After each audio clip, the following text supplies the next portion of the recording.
Can the New Orleans Pelicans win a championship within the next 5 years? Let's get into this.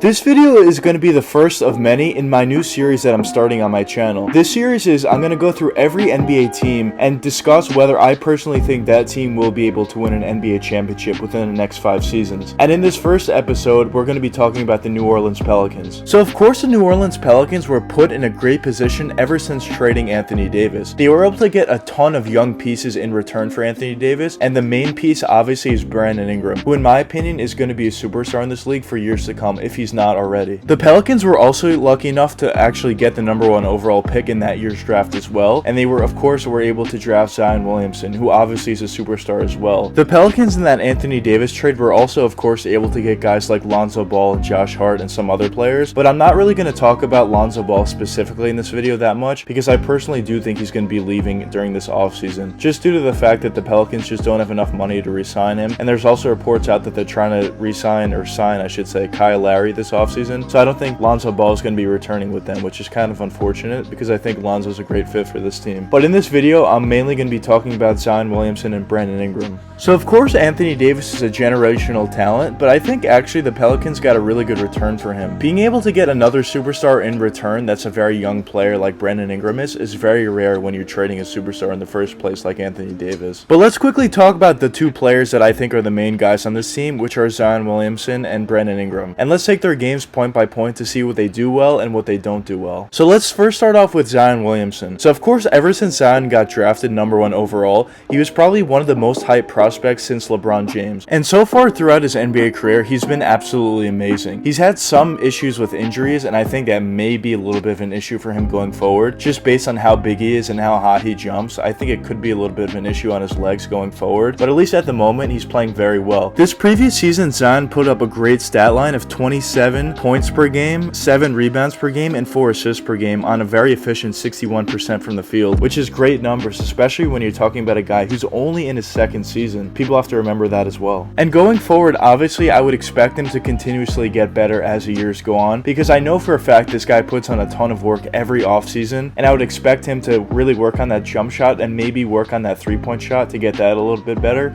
But overall, most parts of his game are very good at this point and this stage of his career. But let's first start off with his bread and butter, which is his driving ability. Of course, we all know Zion for those incredible dunks, being able to jump insanely high and just posterizing everybody he sees. But something that's a little underrated about his driving game is just him using his strength, driving all the way to the basket, and just using that bulldozer finesse to really outmuscle people and just put up layups around them and really just through them. Honestly, he uses his strength very effectively. But a lot of times, of course, he uses that athleticism and speed to get by his defender and get all the way to the basket, and when he does, whatever NBA defender there is just in a bad spot, honestly. They're more likely than not going to get posterized on that possession. When Zion gets a full head of steam going all the way to the basket, basically on any defender, it's good night. He's going to dunk over you, or at the very least use his strength and athleticism to finish around you with crafty layups around the basket. And I think the more seasons that Zion plays in the NBA and really works on his game, especially that driving ability, and when I talk about that, I'm really talking about his layup packages, because right now when Zion gets to the basket, as I mentioned, either dunks over you or just muscles through you and puts up layups that way. But after a few years in the NBA and this guy really works on that, I would expect eventually he'll be able to really create a little bit of a layup package for himself to make him more unstoppable when he gets a full head of steam going to the basket. But now let's talk about the next point of Zion's game, which is both his mid-range shooting and his three-point shooting. I wanted to combine both of these things into one section just because I think he's kind of in the same spot with both of those shots. So I think we all know that Zion's weakness is definitely his shooting ability from 3, from mid-range, from the free throw line. He's obviously not a great shooter in this league, but I don't think that necessarily means he can't shoot. I think he's proven the ability on occasion to be able to hit that catch and shoot 3, as well as hit that mid-range shot, and as well as hit free throws at times. I think that's something that he just has to work on throughout his seasons playing in the league, and I think the more he works on it, of course, the better he'll get. And if he becomes a decent three-point shooter and just a shooter from the line and mid-range and all of his shooting attributes, I think that would obviously just make him that much more dangerous. And some people may say that Zion Zion should just change his jump shot because obviously he doesn't have a great jump shot at the moment. But the issue with that and changing someone's jump shot this late into their NBA career after shooting that shot throughout their whole career, honestly, is pretty risky. I think we've seen that with Markelle Fultz especially. They tried to change his jump shot and he completely lost all his confidence in his jump shot and he wasn't shooting for a while. Now he's getting his confidence back a little bit and shooting again. But I think if you completely change Zion's jump shot, even if the shot looks a lot more appealing, it's definitely a little risky and he might completely lose all confidence in that shot, and that's something obviously you don't want to see from him. So I think the best course of action would just be keep the jump shot you already have and continue to work on it and really just be a better catch and shoot three-point shooter. Nobody's really expecting this guy to create his own shot from three, but if he can just catch and shoot a few shots, which he's proven the ability to do at times, but you want to see that a little more consistent, and if he's able to do that and hit free throws at a decent clip, I think he'll be a very lethal player in this league going forward and a true NBA superstar. I think he's already going in that direction towards being a superstar even without a very concrete jump shot, but I think if he does get that, that would make him even that much more better. So going forward, I'm very excited to see what Zion could do in this league, and I'm very happy about where he is at this moment in time. But now let's move on and talk about Brandon Ingram. This is a guy I'm very excited to see going forward as well. So when you talk about a guy like Brandon Ingram, you just talk about a guy who's an absolute bucket and can score in so many different ways on the offensive end. But let's quickly look at his game and see what he does specifically. So we'll first start out with his three-point game. When he first came into the NBA, he definitely wasn't a great three-point shooter, and that's something he really had to work on in the NBA and really extend his range all the way out to that three-point range. But ever since he worked on it, when you watch him now, you can really tell how much he has worked on it, and he's a very good three-point shooter at this point in his career. He's able to hit catch and shoot three-point jump shots. He's also able to create his own jump shot from that three-point range with great handling that he's been improved on as well as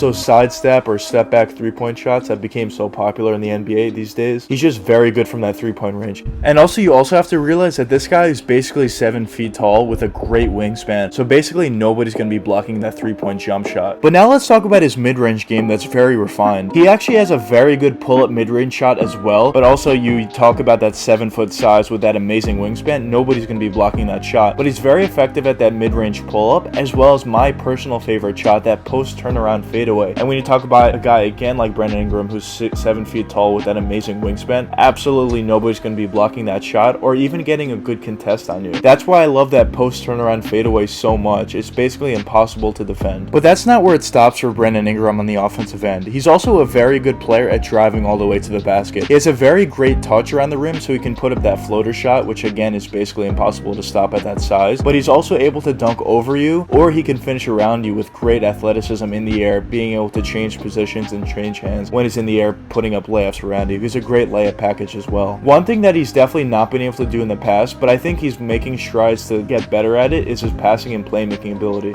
In the past, Brandon Ingram was known as a guy who was a great scorer, but that was about it. He could do everything on the offensive end but pass. But something that he's definitely been improving upon and really working on is passing the ball. A lot of times when you're a scorer that effective on the offensive end, you're going to get doubled and triple teamed. But the most important thing to do when you do those things is find that open guy quickly to get him that wide open three or cut to the basket for a wide open dunk or layup. And that's something that we've definitely been seeing a lot more from Brandon Ingram, which is very good to see from him and shows growth as a star player in this league. But those are the two main guys on the Pelicans and the main cornerstone pieces going forward. So in terms of that, obviously the Pelicans are in a great spot going forward and definitely have great building blocks to win a championship in the future. But now for the Pelicans, in order to actually win a championship, it really depends the guys they put around these guys, because you can have great NBA players, you can have two absolute superstars on your team, but if your organization and front office isn't able to put decent players around it, you're never going to win an NBA championship. So that's really the biggest thing. And recently there's been a trade where the Pelicans actually acquired Jonas Valanciunas, which I think is a very good pickup for them as well, because unlike Steven Adams, JV could actually hit jump shots, he could hit mid-range jump shots, he can kind of honestly hit corner three-point shots as well. That's something he's been working on, and he's just a very good offensive player as well as a whole and a great rebounder. So I think that's a very good pickup for them. Steven Adams is definitely a pretty good player as well, but he's more so a defense and rebounding guy, and he didn't have much on the offensive end. So adding a guy like JV to really open up that offense is really a plus pickup for them in my opinion. But now let's answer the question of the video. Do I personally think the Pelicans are going to win a championship within the next 5 seasons? So as I mentioned before in the video, I think these guys are very well set up, but the real question would be, who do they put around these guys and how do they fit together? I think they definitely did a great start with getting a guy like JV. I think he's a great pickup for them, and I think the guys they have around these guys like Josh Hart, I think he's a great player to have on their team. I think Nicole Melli is also a pretty underrated player. He's a great three-point shooter. Nikhil Walker-Alexander is a great scorer coming off the bench for them, and I think he could be one of those Lou Will type guys for them going forward. I think they have a lot of great young up-and-coming players, but the real question would be, how do these guys develop going forward? And I think that would determine if they're actually able to win a championship. So to answer the question of the video, I definitely think the Pelicans can win an NBA championship going forward. I just think it depends on who they put around these guys, Zion Williamson and Brandon Ingram, and how does everybody on the team really develop going forward. But I think they definitely has a decent chance to win one. But anyways, let me know what you guys think in the comments. Do you think the New Orleans Pelicans can actually win a championship within the next 5 seasons, or do you think they're not going to win one? But anyways, I hope you guys enjoyed the video, and if you did enjoy, please leave a like and subscribe and hit that post notification bell. It really helps me out a lot. Until the next time, peace out, guys.